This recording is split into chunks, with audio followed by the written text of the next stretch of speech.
Assalamualaikum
warahmatullahi wabarakatuh. Perkenalkan, nama saya Umarudin. Saya adalah masuk PPG dalam jabatan tahun 2022 kategori 1 tahap 2 Universitas Negeri Jakarta.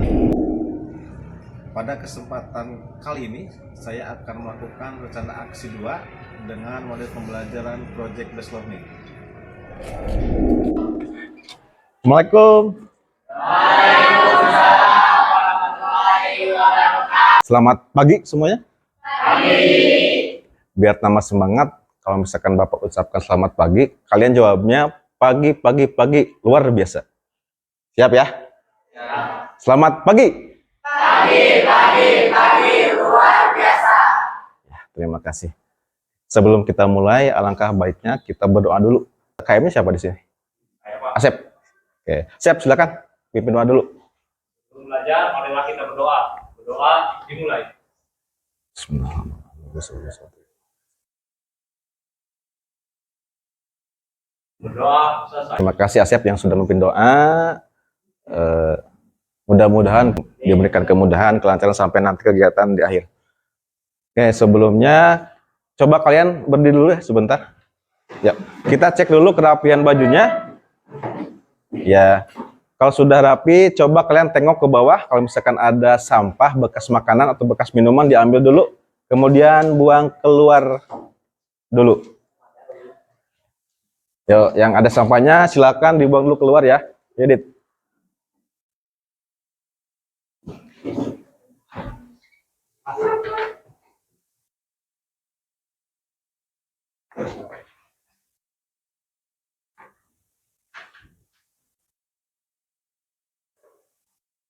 Ya, kalau sudah rapi silakan duduk kembali. Baik, siapkan buku paketnya, alat tulisnya maupun buku tulisnya. Sebelum dimulai, Bapak absen dulu ya. Ada yang tidak hadir hari ini? Apa hadir semua? Hadir semua.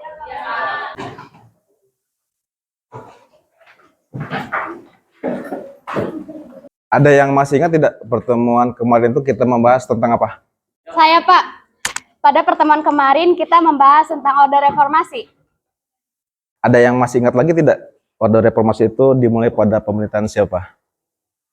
Saya, Pak. Ya, Pais ya? Oke, silakan Pais.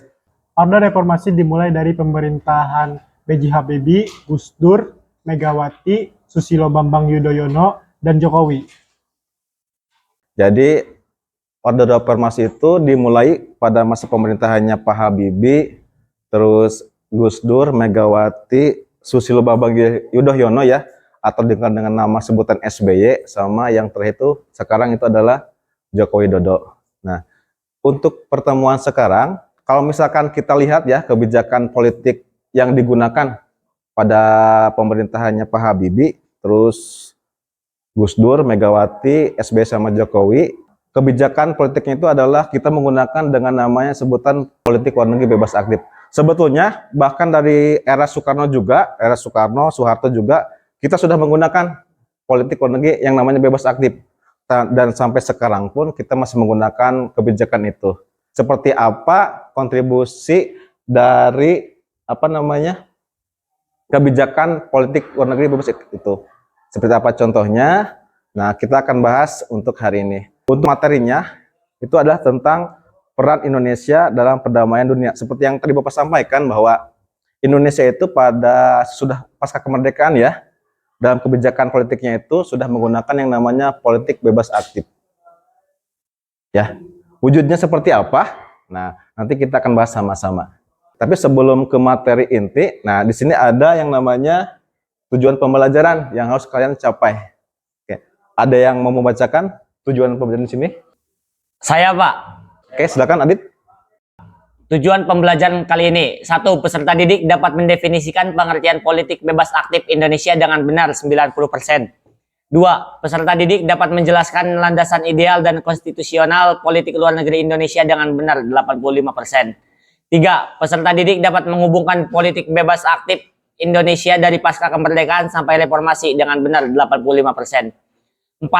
Peserta didik dapat menganalisis informasi tentang Konferensi Asia Afrika atau KAA, Gerakan Non-Blok atau GNB, pengiriman misi perdamaian Garuda, ASEAN, Organisasi Konferensi Islam atau OKI, Deklarasi Juanda, Jakarta Informal Meeting atau JIM dengan benar 80%. 5. Peserta didik dapat mengevaluasi peran bangsa Indonesia dalam perdamaian dunia antara lain KAA, Misi Garuda, Deklarasi Juanda, Gerakan Non-Blok, ASEAN, OKI, dan Jakarta Informal Meeting dengan benar 80%. Ya, terima kasih Adit yang sudah membacakan tujuan pembelajaran yang di depan. Nah, ada 5 poin di sini ya tentang tujuan pembelajaran di materi ini. Nah, di sini kalian bisa lihat ada yang namanya KA ya, ada GNB atau Gerakan Non-Blok, pengiriman misi perdamaian Garuda atau pasukan Garuda, ada ASEAN, ada OKI, ada Deklarasi Juanda, ada JIM. Nah, ini adalah wujud kontribusi atau bentuk kontribusi Indonesia dalam menjaga perdamaian dunia. Inilah materi yang akan kita bahas hari ini. Untuk materi ini, Bapak akan menggunakan sebuah model pembelajaran, namanya itu adalah model pembelajaran project based learning. Jadi nanti di akhir kalian membuat suatu produk dari materi yang akan kita bahas sama-sama secara kelompok. Di sini ada sebuah video yang akan Bapak tampilkan. Kalian coba perhatikan dulu video itu.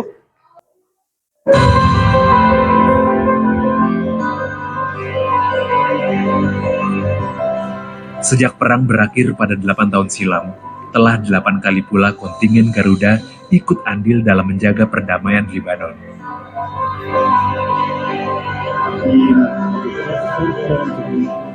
Di kontingen inilah, aku, Antonius Ernesto Diliano, bertugas sebagai Komandan Peleton di Kompi B Satuan Tugas Indonesian Battalion atau Satgas Indobat 23.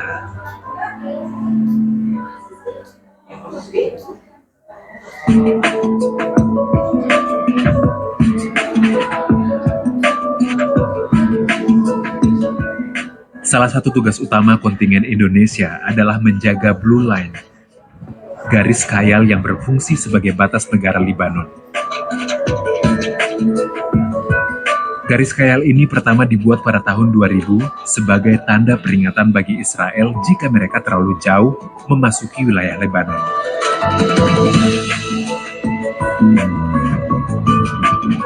Dari sekitar 120 km panjang Blue Line, kontingen Indonesia bertanggung jawab atas 5 km di antaranya. Posisi kita berdiri di sini merupakan panorama point, di mana panorama point adalah sebuah bagian dari Blue Line yang membentang untuk memisahkan antara wilayah Israel dengan Libanon. Untuk kedudukan kita di sini, fungsinya adalah untuk memastikan terciptanya perdamaian antara pihak Libanon dengan Israel. Untuk situasi sampai saat ini masih stabil, tetapi 1 menit dapat berubah. Maka itu dapat kita kategorikan sebagai situasi yang rawan terkendali.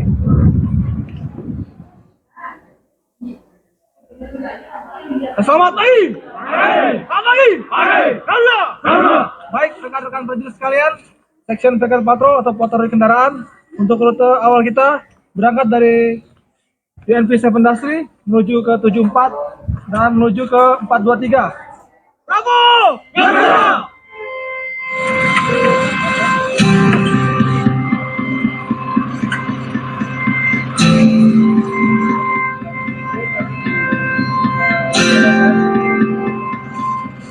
Tugas lain yang wajib kami laksanakan adalah patroli rutin di sepanjang wilayah Acit Al-Qusair di Lebanon Selatan.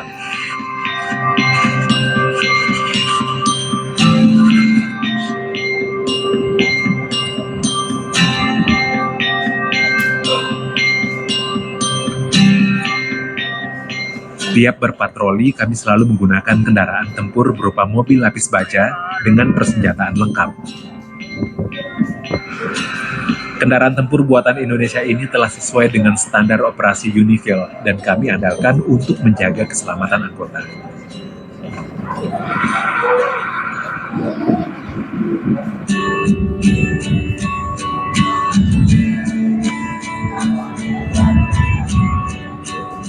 Saat berpatroli, tak jarang kami harus berkoordinasi dengan kontingen dari negara lain.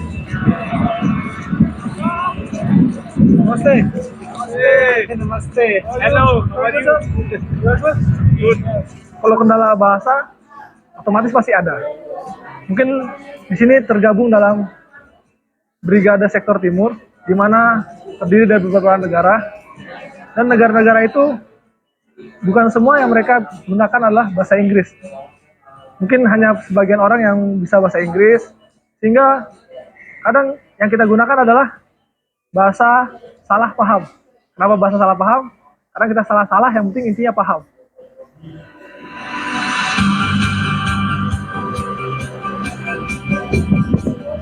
Patroli juga memungkinkan kami untuk sedikit mengenal warga lokal.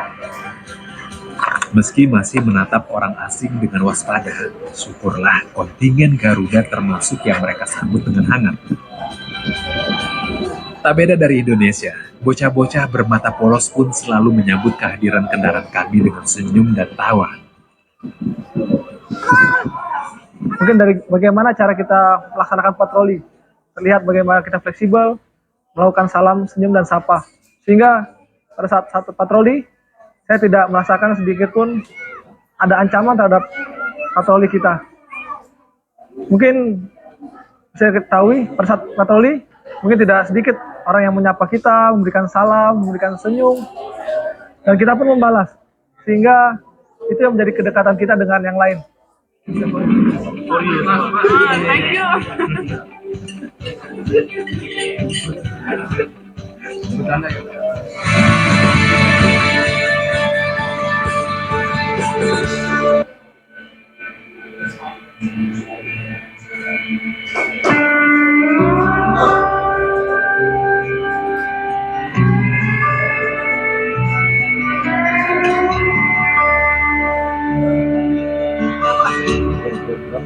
Selain menjaga perdamaian, misi kemanusiaan juga menjadi tujuan utama kontingen Garuda di Lebanon. 2 minggu sekali kami rutin menggelar pelayanan kesehatan gratis. Karena sering digelar di bawah tenda, pelayanan kesehatan kami umum disebut tenda medis. Hari ini, tenda medis berdiri di sebuah klinik yang berada di Desa Tulin.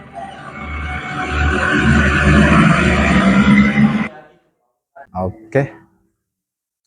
Dari video yang Bapak tampilkan singkat ini, ada yang mau berpendapat tentang video ini? Saya, Pak. Ya, Asep apa? Kenapa banyak tentara-tentara Konga Indonesia yang dikirimkan ke negara-negara yang sedang berkonflik? Ya, ada lagi? Ya, Isan, datang. Izin bertanya, kenapa dinamakan dengan pasukan Garuda atau kontingen Garuda? Iya, ada lagi? Siapa sini yang mau berpendapat tentang video yang ditampilkan di depan? Dada, sebetulnya pasukan Garuda ini adalah wujud nyata ya, atau implementasi lah. Implementasi dari kebijakan politik luar negeri Indonesia yang bersifat bebas aktif. Sebetulnya bukan pasukan Garuda saja, ada KAA yang tadi juga Bapak sampaikan di awal, ada GNB, ada OKI, ada juga Deklarasi Juanda, ada juga JIM. Nah, pasukan Garuda adalah salah satu pasukan perdamaian yang selalu dikirim oleh Indonesia kemana? Ke negara-negara yang berkonflik seperti Timur Tengah, Lebanon dengan Israel, dan juga pernah juga ke Mesir, ada juga pernah juga ke Kongo ya. Nah, kenapa dinamakan pasukan Garuda? Mungkin karena nama Garuda itu diambil dari sebuah mitos ya. Kita pernah mengalami namanya masa Hindu-Buddha.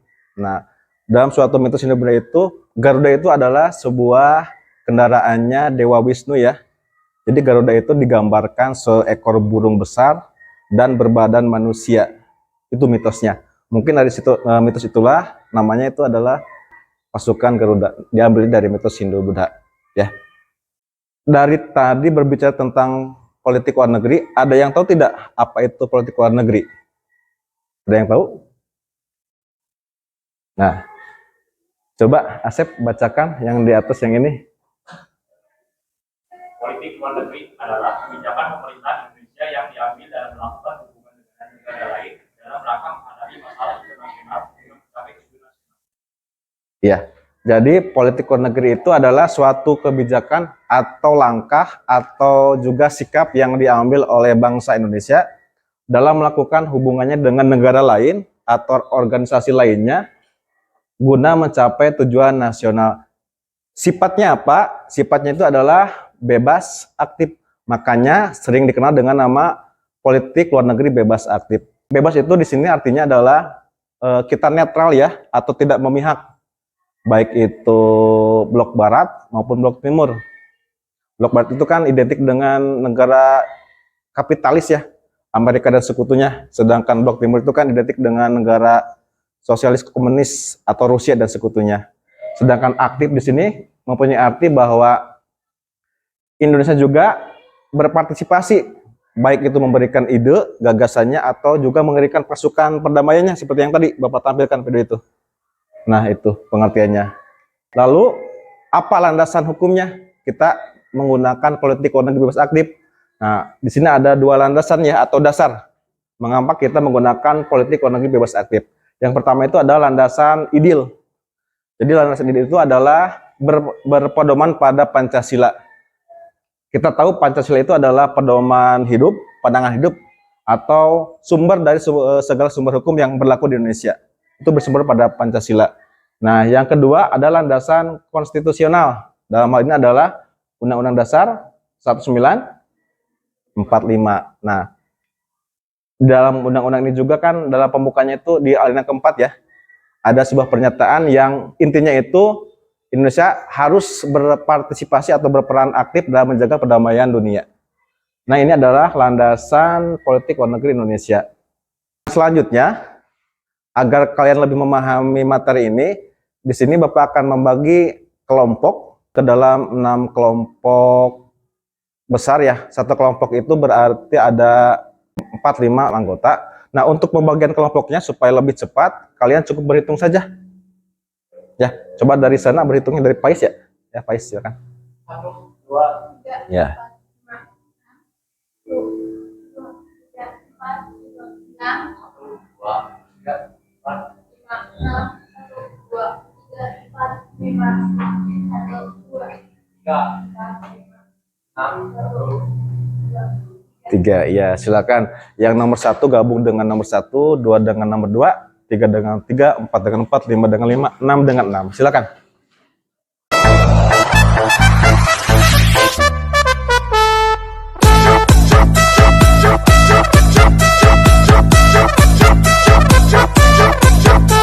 Ya silakan. Udah kumpul. Kalau sudah, perwakilannya maju ke depan sebentar ya untuk mengambil materinya.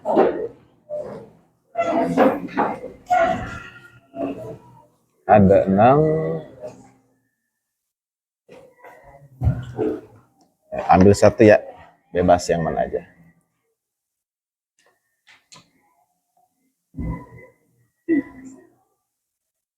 Ya. Oke, udah. Kalau udah, nanti kalian tugasnya ini, kalian bikin produk dari materi yang Bapak sudah bagikan. Nah, untuk keterangan nomornya nanti Bapak akan tampilkan di layar itu ya, monitor. Ya, bikin produk dari materi yang kalian sudah dapatkan, produknya bebas. Baik itu mau bikin mapping, peta konsep, atau poster atau karikatur bebas, ya, terserah kalian. Ya, untuk materinya banyak di buku paket atau juga LKS juga ada, atau kalau misalkan masih kurang bisa lihat di Google. Silahkan kembali ke tempatnya masing-masing.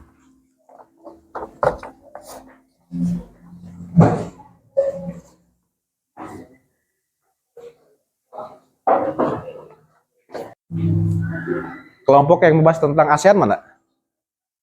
ASEAN, oke, kelompoknya Adit ya. Tentang GNB siapa? Sahla.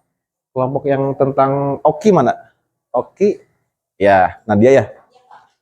Kelompok yang membahas tentang pasukan Garuda siapa? Ya Asep. Kelompok yang membahas tentang deklarasi Juanda, ya Yunita. Kelompok yang membahas tentang udah ya, tentang Jim, Isan ya. Nah, coba dari materi yang sudah bagikan, kalian bikin sebuah produk. Produknya itu bebas ya. Nah ini pilihan produknya. Ada mind mapping, ada peta konsep, ada infografis, ada komik, mading, scrapbook, karikatur, atau poster.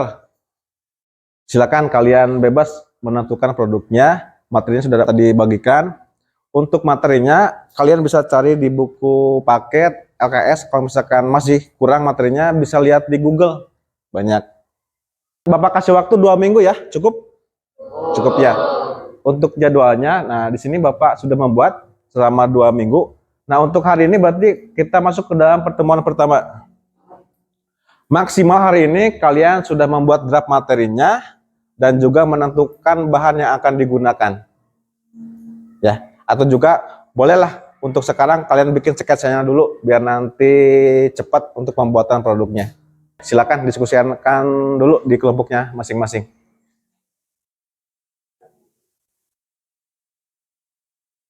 Mau bikin apa? Kelompok ini? Poster? Ya. Ya. Kalau poster itu minimal kertasnya A3 ya. Kalau misalkan HPS itu terlalu kecil nantinya nggak kelihatan. Siap. Mau yang ditampilkannya apa? Nanti di posternya. Benderanya mau ditampilkan? Bendera sama latar belakang sama hasil-hasil rapat di KTT, dampak positifnya, Oke. sama logo. Jangan lupa gambar tokohnya ya. Ya, siap. Ditampilkan. Sip. Ya. A3 minimal. Gambar. Ya, yang itu. Soalnya kalau misalkan HPS itu terlalu kecil.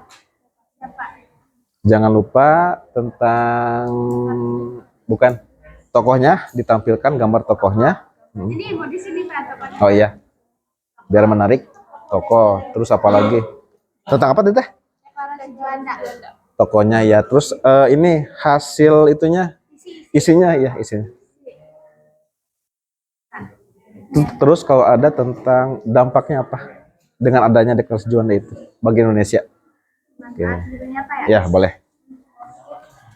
Sip, silahkan lanjutkan lagi. Tentang apa materinya ini? Karikatur Pak. Enggak, judulnya Teh. Oke, karikatur. Oke. Jangan lupa ya, negara-negaranya ditampilkan, terus benderanya kalau ada.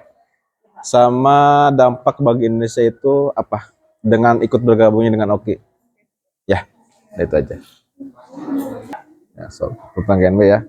Mau dibikin produknya apa? Scrapbook. Scrapbook. Jangan lupa jangan terlalu kecil ya ukurannya. Kalau bisa mah segede apa ya? Buku inilah. Itu mah terlalu kecil. Kalau bisa mah ini ukuran A3 biar lebih luasa. Pokoknya jangan terlalu kecil aja. Biar nantinya kebaca. Sip. Kelompok apa San? Membahas tentang gym, Pak. Gym itu apa? Jakarta Informal Meeting. Mau dibikin produknya apa? Rencana membuat infografis, Pak. Infografis. Kalau infografis itu yang penting-pentingnya aja. Iya, Pak. Ya. Mau pakai tulis tangan atau pakai Canva? Pakai Canva, Pak. Canva. Siap. Nanti jangan lupa nih warnanya ditimbulkan biar lebih menarik lagi. Ada yang ini enggak merasa kesulitan untuk pertemuan hari ini?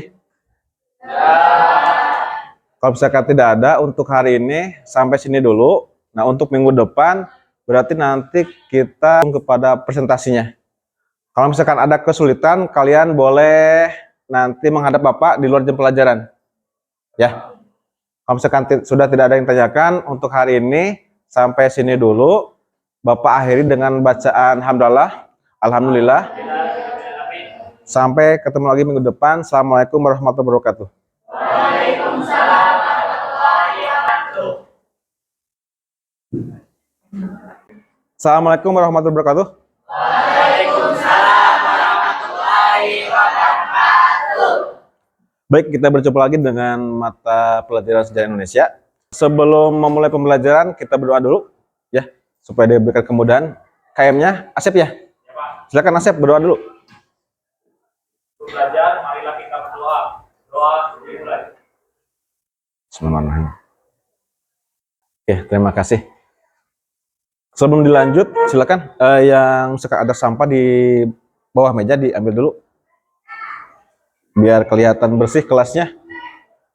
Kalau tidak ada, berarti kita mulai saja. Persiapkan buku paketnya, buku tulisnya, setelah tulisnya.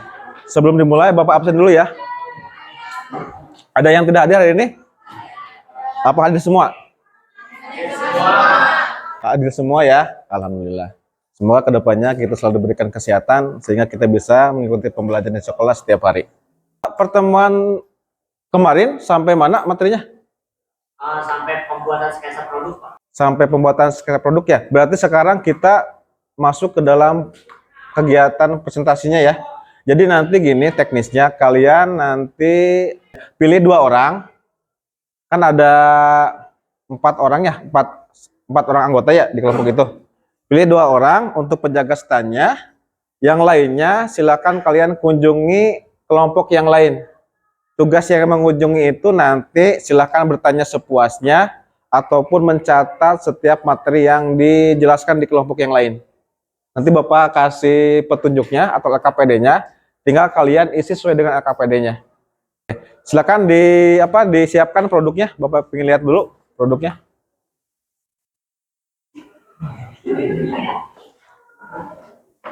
Duduknya berkelompok dulu ya.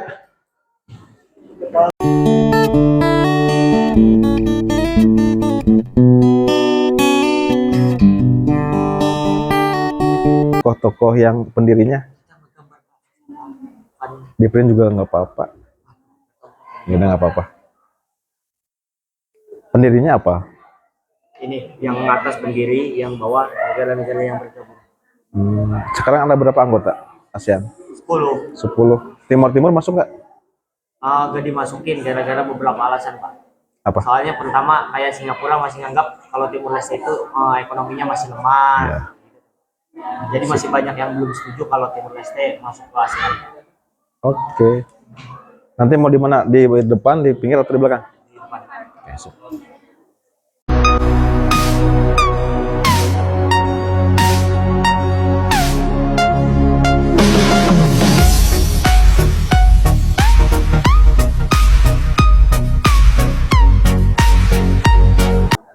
Udah dipilih yang penjaga standnya siapa? Kelompok Adit siapa? Aku sama Pais, Pak. Kelompoknya Isan siapa? Aku sama Hanifa, Pak. Sama Nipa. Asep siapa? Nur sama Salma. Kelompoknya Nadia siapa? Ya. Kelompoknya Sahla? Sama Naura. Naura. Unita siapa? Rida sama Adela. Yang penjaga standnya berarti tunggu dulu di dalam. Yang bukan penjaga stand sekarang di luar dulu sebentar. Ya, sok di luar dulu sebentar.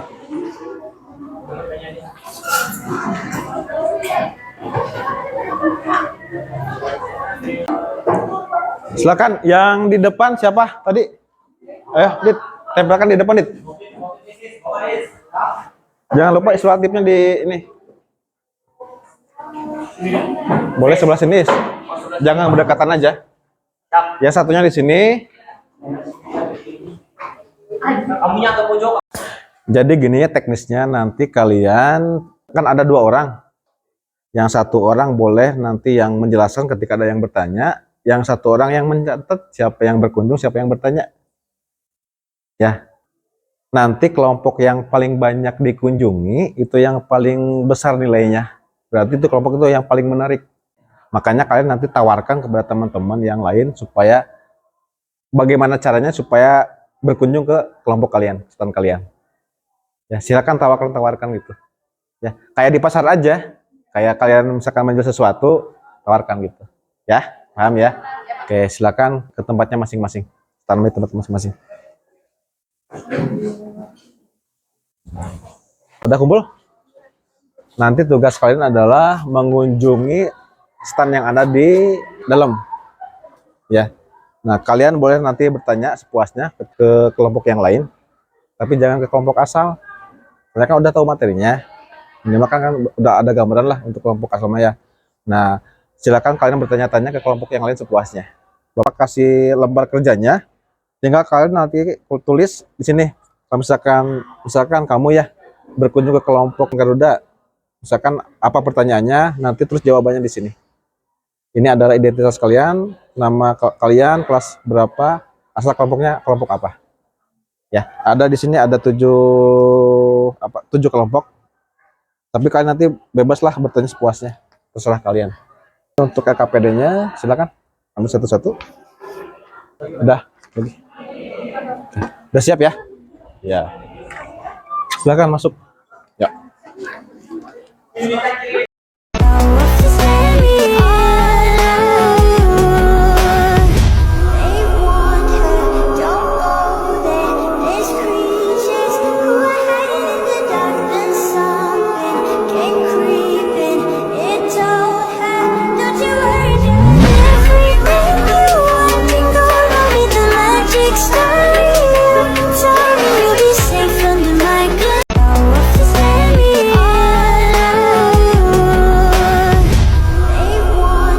Yuk, waktunya udah habis ya. Waktunya udah habis ya. Waktunya udah habis ya.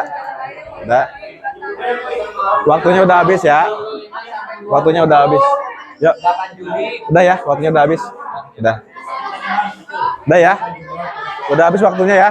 Udah. Yuk. Ya. Yuk. Kalian kembali ke tempatnya semula ya. Yuk, udah habis waktunya ya. Yuk, udah habis waktunya. Udah habis waktunya.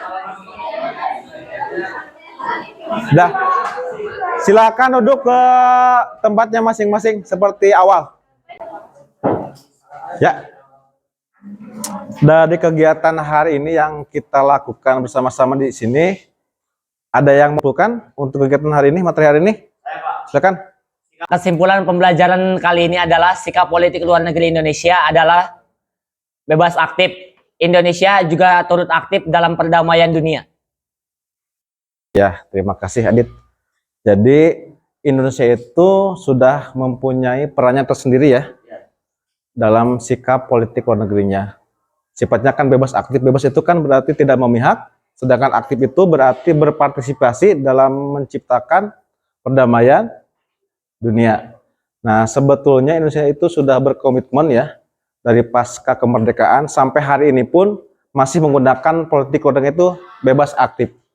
Nah, kontribusinya apa, wujudnya apa? Ada tadi kan ada KAA yang membahas KAA ya, ada pasukan Garuda, ada GNB, ada OKI, ada JIM, ada deklarasi Juanda. Nah, itu adalah salah satu wujud atau implementasi dalam menjaga perdamaian dunia. Sampai sekarang pun Indonesia itu masih aktif ya, masih aktif dalam mengirimkan pasukan perdamaiannya, aktif juga dalam memberikan ide dalam menyelesaikan berbagai persoalan yang ada di Timur Tengah, misalkan menengahi konflik antara Lebanon dan Israel dan sebagainya. Untuk lebih memahami materi ini, di sini ada soal, ada 10 soal. Silakan kalian tulis dulu ya soalnya, yang ini. Sok, ditulis dulu. Kalau sudah ditulis, kalian coba kerjakan di rumah. Nanti minggu depan kita bahas sama-sama. Ya. Baik. Bagaimana untuk kegiatan hari ini? Ada kesulitan tidak? Ya. Seru atau kurang ini? Waktunya kurang cukup ya? Kalau misalkan tidak ada yang tanyakan, untuk pertemuan hari ini, materi ini Bapak anggap sudah selesai semua. Kalau misalkan tidak ada yang tanyakan, Bapak akhiri kegiatan ini dengan baca hamdalah. Alhamdulillah. Assalamualaikum warahmatullahi wabarakatuh. Waalaikumsalam.